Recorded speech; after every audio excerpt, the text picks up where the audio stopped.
Hello and welcome to Talk of the Game. It's Manchester City against West Ham United in the Premier League. And as always, Gonzo, can I get your thoughts on City, please?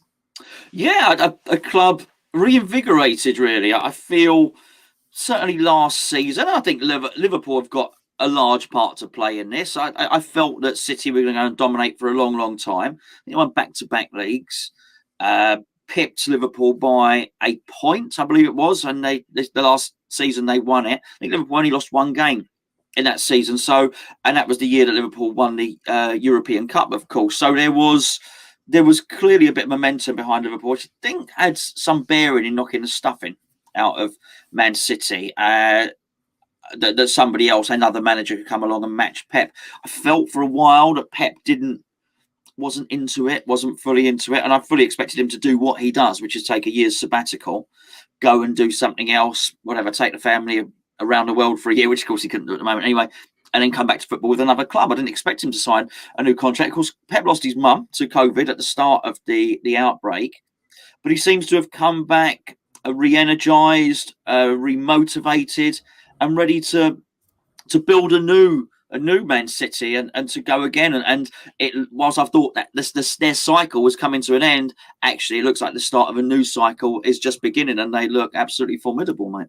Yeah, I think they were looking a bit stale last season. I mean, they still did all right. It just wasn't City standards, if you like. And I thought they were looking a bit stale. Even at the start of this season, actually, I thought they were missing a little bit of the sparkle for whatever it was. I don't know. I couldn't quite put my finger on it. And actually, you can't really say it's a lack of striker or anything, because they're still playing with a lack of striker, but they've now just got their mojo back. I think Pep's done a really good job. And yes, I know he can spend a lot of money and bring in players, but you still got to manage these players. They don't turn up with a 100% attitude and a 100% personality and things like that. They don't just click like that. Regardless of if they're 1 million, 10 million, or 100 million, you don't buy attitude. You can't throw money and start making your back four gel or anything like that. You buy talent. That's it. So I think Pep's done an incredible job of getting them sort of, because they had all that debacle with the Champions League stuff as well to deal with. That they weren't in the Champions League, and all of a sudden there was players saying, "Hang on a minute, I don't want to be a City. You're not in the Champions League. I'm leaving," kind of thing. I need to be playing Champions League football. So he had all that to contend with. I think he's done a really, really good job. Like I said, in terms of winning games, it's easy when you've got all that money. And Pep says it as well. Whenever you ask Pep about why they're so good, he says, "I can spend a lot of money on top players." You know, he's the first person to admit he's got world-class players there. And I've enjoyed watching them this season. You know, I've really, really enjoyed watching Man City play football this season again, and I think they're doing a fantastic job. I think it's, well, we'll get onto that in a second. Champions League, though, that's always been the trophy that's eluded them. Can they do it this year? They've made a decent start, winning 2-0 in the first leg. Yes, they can. Yes, they can. There's no doubt about that, actually. They have enough talent. There's always going to be a super club in form, be it if Real Madrid are taking a dip, it might be PSG now, also a super club who might be riding high. If Barcelona are going through a little bit of a slump, maybe Bayern Munich are going to be doing well. There will always be obstacles because there are a few top clubs, but there ain't loads of them. You know, that's why they want to do, one of the reasons they want to do this European breakaway league. But Man City are in there, and Man City on their day can beat any of these teams. But they are also the teams that have parity with Man City. So PSG can beat Man City, Bayern Munich can beat Man City.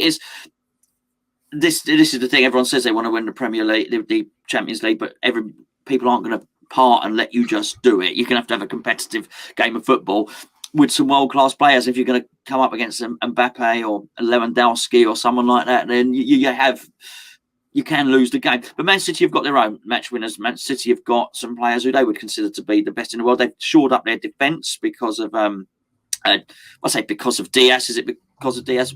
It looks to be that way, doesn't it? Obviously, when they lost the title was because Laporte was out as well, who was obviously a big player for them. So maybe they're in a position now where they haven't been previously, where the defence is a bit better. That obviously helps in Europe. A good defence does help, there's no doubt about it. They can, but it's funny. I've always felt the last few years it's their priority. Because they've won some league titles, it's not like they can be blasé, but I do think they will want to win their title back because they lost their title to Liverpool. And it ain't just a case of winning it, but it looks sort of comfortable. It looks like they will. So I do feel they will focus on Europe now. They can win it. Yeah, I think they can as well. Then they've got the players there, and when you talk about the super clubs, I think PSG are certainly setting the footballing world alight, if you like. But they're struggling in the domestic league. PSG, Pochettino's got something to do to make sure they retain the domestic title, because there's a bit of pressure on there. When you're a PSG manager, you've got to win the title every year, basically. Otherwise, it's a failure. Simple as that. I think there's a bit of pressure on Pep. There's a bit of pressure on City to win the Champions League. I'm not sure they will, though. I'm not sure. They always seem to just, I don't know, they lack something when it comes to European football. Like you say, it might be the defence, which is the one thing they have sorted out this season. One of the big reasons that they are where they are in the Premier League. But I don't know. I just think they just lack that something. I always used to put it down to a lack of European experience for players like Raheem Sterling. That they haven't quite won the Champions League. It's like when back in the day, Real Madrid or Barcelona, Messi's won the Champions League enough times, played in enough finals, and that's it's fine for him. But so you needed to build up Champions League experience, but they've got that now. They've got that, and they're buying players with it as well. So that's not really an excuse, and they've got a manager that's won it. So it's sort of like, what is the reason? You've got all the ingredients here. You've got the recipe, but you've got the chef. So why is it not working? You have everything, what it takes. I'm sure they'll win it at some point in the next 2, 3, 4 seasons. I think Man City will win the Champions League at some point. Will it be this year? I don't know, but I think that's just because I think the likes of PSG are a bit better. But this City side do look special. They do look special. They look like the City from 3, 4 years ago with Vincent Kompany up, captain Aguero up front, kind of thing. Right, prediction time. Will they win the Carabao Cup? They're in the final against Tottenham. Yeah. Yeah. Will they win the league? Yeah. Yeah. Will they win the FA Cup? Who are they drawn against in the quarters? I can't remember, unfortunately. Not Leicester. That's all right. Do you know what, mate? We have technology. We have technology at our fingertips. They are against. It doesn't bloody say. And they're against Everton. No, I don't think they will win the FA Cup. I think it's quarterfinals. There's other teams. They can't win everything. They just can't. They can't. Something has to give. No. Is that what you were building up to? Well, yeah. I was hoping you were going to say yes. I think they'll win the FA Cup. Do you think they'll win the Champions League? No. No, me neither. I think they'll just fall short. I think they'll go all right, but I just think they'll just fall short. So you're going for the double for them. Oh, they'd be embarrassed, a shocking, terrible double. It's been a failure. What a terrible season. I'll go for the domestic treble for them. That's it, really. Hopefully they can settle for that. So impressive if anyone that wins a domestic treble. It's so impressive. Yeah. Before we talk about players you admire, the last question, I want to talk about one guy in particular, Phil Foden. What's your thoughts on him? Oh, G, I've been speaking about the lad for years since I saw him for whatever it was, England under 18s. And I said back he's the best player I've seen since Gaza for England. For England, and so important that you do not straitjacket these players, that they are given. It was a terrible thing for Joe Cole to sign for Mourinho. Was a bad move, and all you can hope is that these players who are prodigiously gifted get an artistic manager with a free mind who will let them go out and express themselves. And in Pep, he's got that, and he's just developing all this stuff. I think Greenwood, by the way, is a different player, but of comparable talent as well. It's really important that he's given that. But actually, he's managed him really well, Pep. There's been times over the last 3 or 4 years you think, oh, come on, I want to see a bit more of him, which I do. I don't just think as an England fan either, because as you know, there's been times I haven't really watched that much of England, but as a football fan who wants to see a young player come through, I want to see a young player come through in this country and be compared with Iniesta or any. That's what I want. I really want to see it. And sometimes you get. I don't mean Wilshere at West Ham. I mean Wilshere when he's coming through at Arsenal. And you think, oh, go on, and okay, this looks promising. What can you do? And I've been frustrated, but actually, you've got to look at what Pep's done with him and think, actually, now he's coming through. He's sort of David Silva's gone and. Now he's really coming to the forefront, and he is an absolute joy to watch. Of course, changed the game against us, didn't he? When he came on in the game against us. But it's not just that. He is an absolute joy. Some players I could watch play all day, and he's one of them. He's magnificent. Yeah, Pep's nurtured him really well. I've been a bit like yourself. I got frustrated. You see the City lineup. Foden would play a couple of games, look good in them. The third game, he'd be on the bench. Like, what are you doing? Why have you taken him out? It's not because of form. You've purely took him out because of his age, because of his lack of experience and stuff. But how's he going to get the experience if you sort of hold him back? But I think he's done well to keep him on the baby reins. But I think what's exceptional about this player is it's the hardest team in the league to stand out at, especially from an attacking thing. A couple of years ago, it was easy for Declan Rice to look good at West Ham because we were playing a team down the bottom of the league. It was easy for him. It's, Harvey Barnes at Leicester looks good. And now, okay, he's got James Maddison there. But when Maddison's out, he's up against like Jose Perez and stuff. It's decent. It's easier for Harvey Barnes to look good than it is for Phil Foden. But Phil Foden's looking really good alongside the likes of De Bruyne. He's playing with world-class players and looking like the man of the match, which just shows the talent he's got. He is a joy to watch. I think that's the right phrase to use. And I should have no affiliation to Phil Foden whatsoever. An English player playing for Man City means nothing to me, but even I want to see him play. I look forward to watching play, as I do with Curtis Jones at Liverpool for whatever reason and Harvey Barnes at Leicester. I like watching these players come through, make it really. But Phil Foden he's not just such a joy to watch, he's such an influence in the games as well. He gets the ball and you think he's a way to do something. And recently, in the last few games, he has been doing something. He's been getting assists and stuff. He tore Liverpool apart, Phil Foden. He took Liverpool apart and then got his goal for it at the end of it. And you just thought, wow, what a performance that was up against a team that is currently the champions of England. And you just ripped them apart. Unbelievable player. But anyway, players you admire at Man City. Just pick 2 or 3. I know you can rattle off all 11. That aren't Phil Foden. That's why we've done Phil Foden. Cancelo. I'm a massive fan of Cancelo. I think he's a wonderful player. Again, he was another one. I picked him up for our first game and he was bloody good again in that. He's just a footballer, Gio. He's just a footballer. You could call him a right back, call him what you want. There's a reason that people keep watching it and they're surprised. Well, this guy's meant to be a right back, but look where he is. I'm telling you, he's a footballer. And that's it. And you've seen a few of them. Newcastle used to have one different type of player, but Philippe Albert. People used to look at Philippe Albert and say, "Oh, look, he's a centre back." But look at where he's playing. He's playing. It's just a footballer. Magnificent player. I really, really like him a lot. To the extent that he may well be after Foden the player that I like to watch most. There, I think you've got to talk about Diaz as well, just because of the impact he appears to have made. And I mean, I think Laporte has played next to him a couple of times recently, but I believe against Mönchengladbach, John Stones was rested. But we've seen Stones play alongside him, and I think the thing about Diaz is whoever's playing alongside him looks good. So John Stones now looks considerably better because he seems to be playing alongside this player. But the one player that is reinvigorated, it's like a different player, it's like a new signing, is Gundogan, or whatever his name is.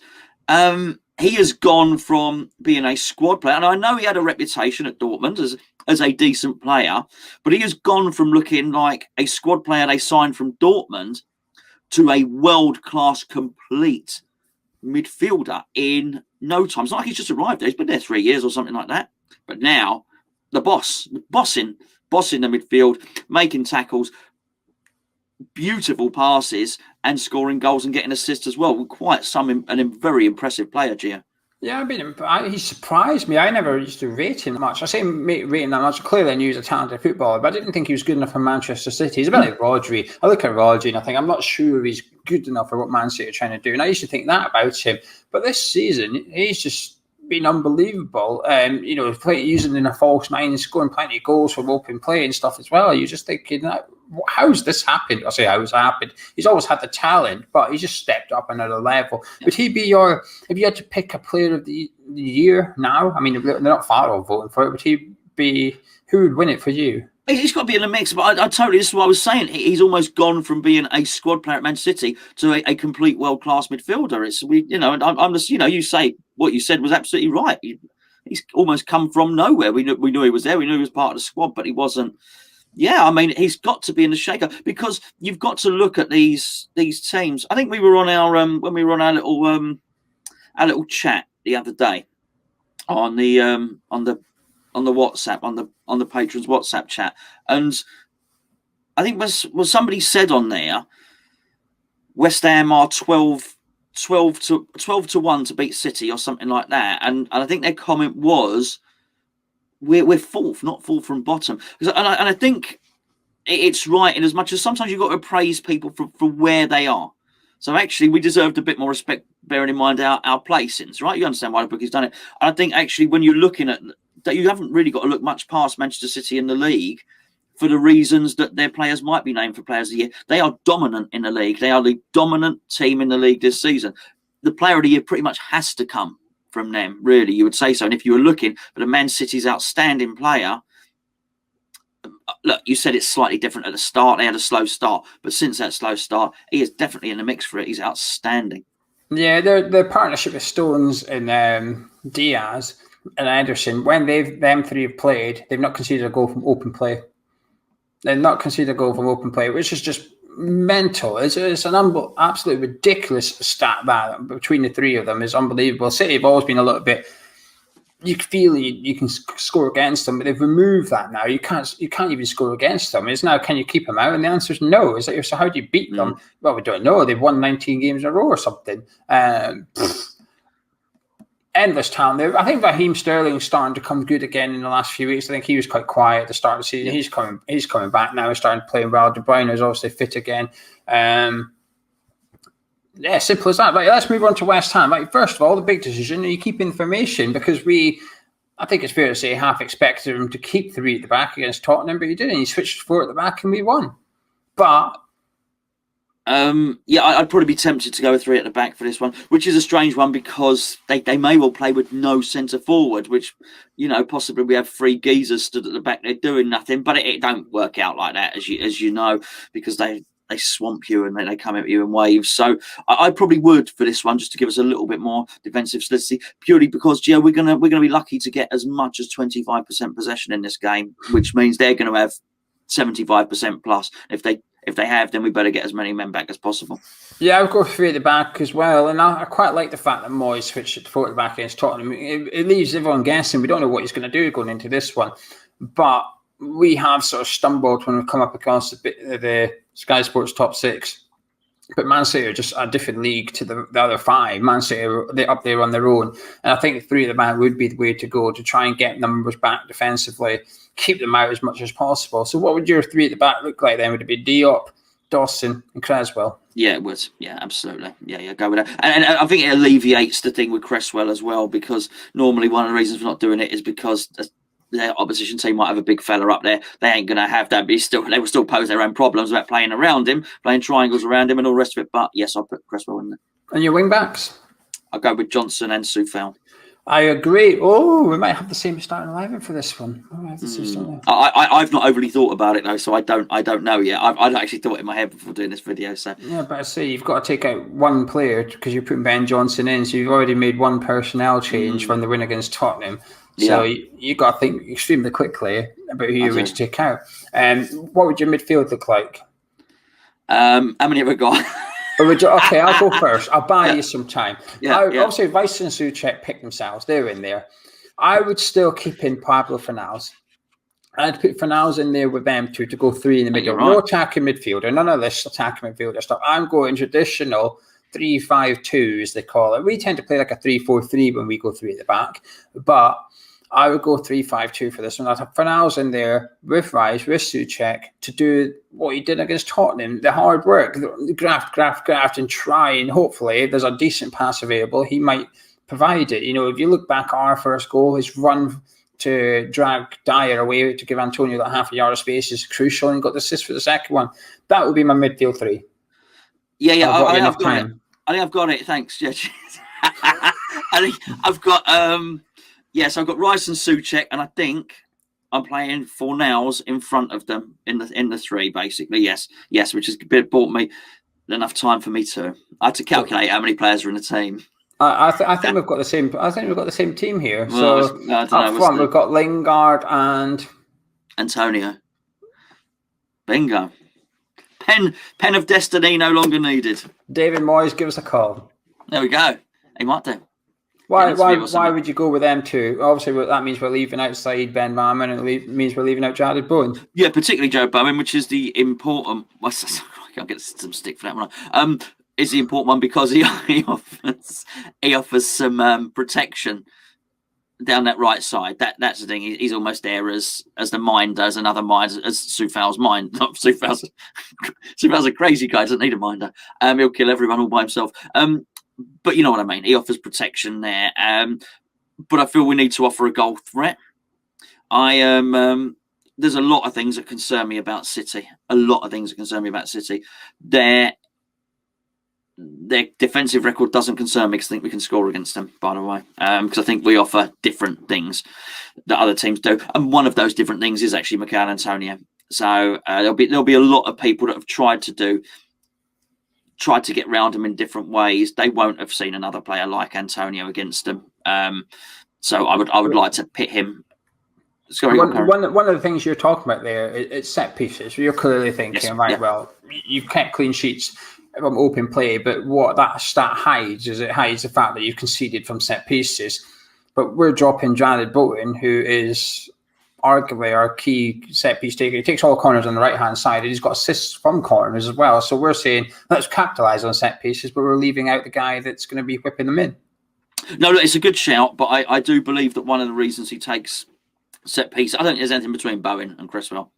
I think Cresswell's better. Well, okay, well, fine, then that suits, but fine. But I think one of the reasons that they do that is when we're taking a corner from the right, if we lose possession quickly, then Cresswell was in the furthest position away from left back that he could possibly be. He's in the right, he's by the corner flag on the right-hand side. He ain't ever getting back. And it's very, very hard tactically to counter that. So I think actually if Gerrard's taken him on that side, then Cresswell is probably in sort of the left midfield position, holding that position. He's actually usually one of the defenders holding back in case they break. So he moves back into his position naturally.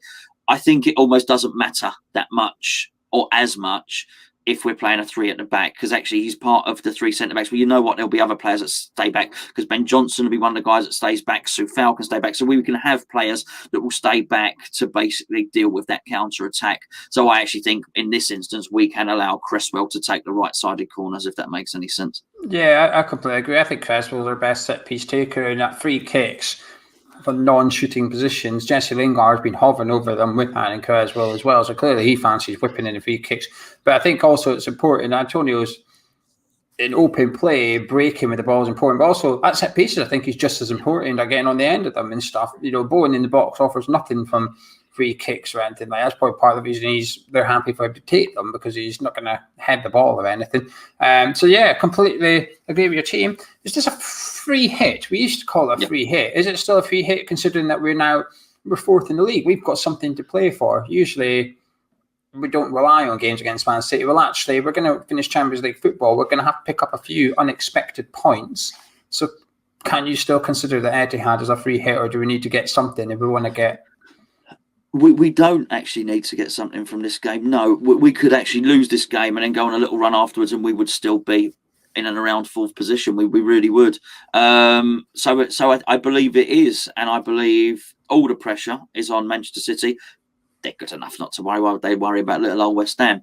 Let's be perfectly honest, But they've got this European competition. They're doing a lot of travel. They're travelling back from Germany. They have games shortly after us. They're in the FA Cup. They're in every. You've already said it all. They're in everything. They're in every tournament. They have massive fixture congestion, and they have a little bit of a lead in the league. Now, I don't think they're taking a half ball. Far from it. I think they've rested De Bruyne ahead of this game. I heard his press conference last night. Pep, he was talking about West Ham in it. He was saying all that bothers me is West Ham. So I know that I don't think they're going to take their eye off the ball, but we are one of the fittest teams in the Premier League. So we are one of the fittest. We are one of, if not the best organised. And we have tactically some set plays that we can. So they will be playing a very well organised team. We're very, very fit when they have been doing a lot of travel. Although not everyone has played for them, but they've got a big squad. But yeah. I think it is a bit of a free hit as well, despite what I've said. I think if we come out of there with a defeat, it's possibly out of our hands mathematically. Liverpool probably leapfrog us into fourth. So as of the end of this game week, it's no longer in our hands. We could win every game, but if Liverpool win every game, we still finish fourth. But they're not going to win every game. We're not going to win every game either. So I do think there is a little bit of a free hit element to it. I think what's also sort of good but bad at the same time is that sort of goal difference doesn't really mean anything to West Ham at this stage. When you look at the teams around us, their goal differences are better than us. I don't think if we are going to finish fourth or fifth, we're going to do it because of points. If we finish equal points with Liverpool, they're finishing above us. As simple as that, as far as I'm concerned. So actually, if we go to Man City and lose 1-0, 2-0, 3-0, it's probably not going to make a great big deal of difference come the end of the season. Whereas when it come down to the relegation thing last year, we were looking at the goal difference, thinking we need to protect. We got beat 2-1 against Liverpool, and we were happy because we'd only had a -1. And other teams had a -2 that weekend. We were thinking we've had the best result here. That's not really applicable this season because we ain't beating Liverpool. We're probably going to struggle to beat Chelsea with goal difference. So I see that 0 points is 0 points, whether it's 1-0 or 3-0. And actually, if we are 1-0 down, rather than us being a bit conservative, taking a 1-0 defeat, I'd almost like to see us go for it the last 10, 15, say we're willing to risk a 3-0 defeat in order to try and get this point, because that would be huge. A point would be massive. Oh, yeah. But anyway, the next 4 fixtures: Man City away, Leeds at home, Man United away, Arsenal at home. I guess there's 2 questions. A, what's a good point tally? And B, what is your predicted points tally? City away, Leeds at home, Man United away, Arsenal at home. I think 6 points from that would be really good, Geo. I mean, really, really good. And actually, if we got 6 points from that, we'd be really set up for the rest of the season. I feel we'll get 4. I think we'll get 6, and I think 6 would be really good. I do think we'll get 6. I'm looking at that. I'm thinking, scratching this one off a little bit. I'm looking at the other 3, thinking I'd fancy 6 points, possibly even more. 2 home games, I'd fancy us getting something. In Man United away, don't fear them that much. In all honesty, despite the FA Cup defeat and stuff. I mean, we drew in the 90 minutes, so there's no reason we can't go there and get something as well. So I had a look, and there's 13 games left, including this one. I think 6 would get you Europa League football. I think 8, possibly sort of 8 wins and a draw, would get you Champions League football. I think that's what you need for Champions League. At least 8 wins out of 13 would get you Champions League football. Have you got any optimism for this one? I think we have a chance. I'm not going to predict West Ham are going to win if that's what you're asking, but I think we have. Yeah, okay. I think we have we have a chance. It's not a foregone conclusion. This is not years past where we think City are going to win and beat us 5-6-0, and then they do. That's not here. We do have a chance. There are some things that go in our favour, which is the fixture congestion. It's a huge factor, and the travel. And let's be fair, there are others. I looked at these fixtures in the week, Gio. I've already dealt with this earlier on in the week, and I've looked at it, and there's some teams that are playing in the Champions League, but then playing on the Sunday. This is the early kickoff. The early kickoff on Saturday. There's even less time. I'm surprised he hasn't moaned about it yet. He possibly has, and he would be sort of in his rights. Jose Mourinho had a whinge about it. He had far less cause to do so. I think if anybody does, he might think, crikey, hold on. Just basically, they've had to fly back from Germany, and the match finishes at 8. They won't have landed in Manchester until 1-2 in the morning, right? They ain't in bed. They're not getting into their beds till 4-5 in the morning, which means you write off all of, what's today? Thursday, right? Yeah, it was Wednesday. Yeah, so they fly back Wednesday night. You write off all Thursday's training, right? Yeah.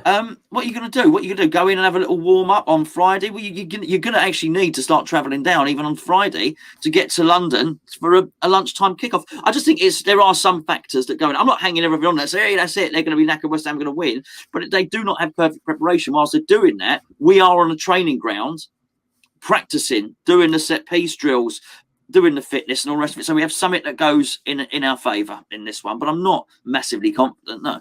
No, I think we've got some chance. I know you're saying we've been practicing, but we can listen. I think it's difficult to practice for Man City because we don't have a Raheem Sterling, a Phil Foden. Now we can just drag into training and say, right, you two go test Craig Dawson and Issa Diop, please, because we just don't have players good enough to test them.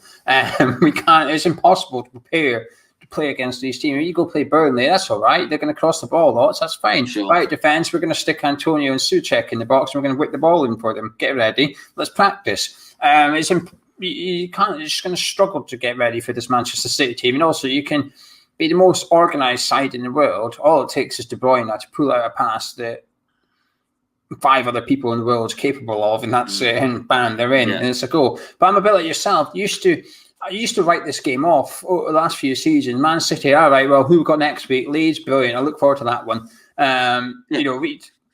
We'd sometimes get a little bit of stick from doing videos. We'd get beat 3-0 by City. We'd say, well, what do you expect? People say, well, I mean, you're not angry. Well, no, not really, because we expected this. It's hard to get angry about something you can see coming left, right, and centre. It was almost like you had to accept it. As the West Ham fan of the last 2 or 3 seasons, you don't have to be happy about it.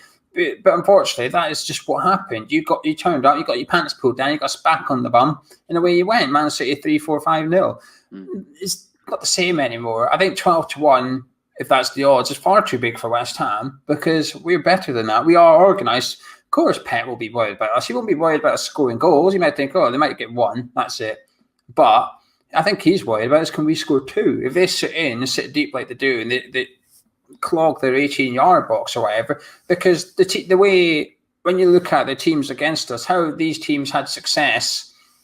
How has Tottenham had success against us? Well, they've had to take long-range shots. Well, Pep doesn't like that. How does Sheffield United get shots against us? Well, they got the ball wide and crossed it in and headed it. Pep doesn't like that. Pep likes to play through their team. And actually, there's not many teams with a blueprint this season that have played their way through against West Ham United. So Pep's probably looking, thinking, crikey, the way to get at West Ham is not the way we play here.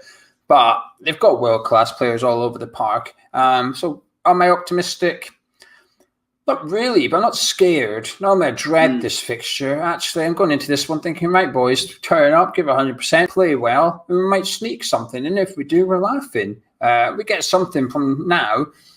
Come the end of the season, and we've qualified for European football by a point. We can look at this one and say that was it. That's the point that we got. That's got us up there. So with all that said and done, can I get any final words? And most importantly, your score prediction, please. Final words. I think the difference is what you're saying there. There's a difference between confidence and looking forward to the game. And I think what happened before was we weren't particularly looking forward to this because you knew you were going to get a spanking. Actually, I am looking forward to this game. I'm looking forward to the build-up show. I'm looking forward to the team sheet. Before I will keep the chat off this time, so I don't get a glimpse of it before. I'm looking forward to that whole thing and the build-up of it, and actually the game, and to see what we can do because.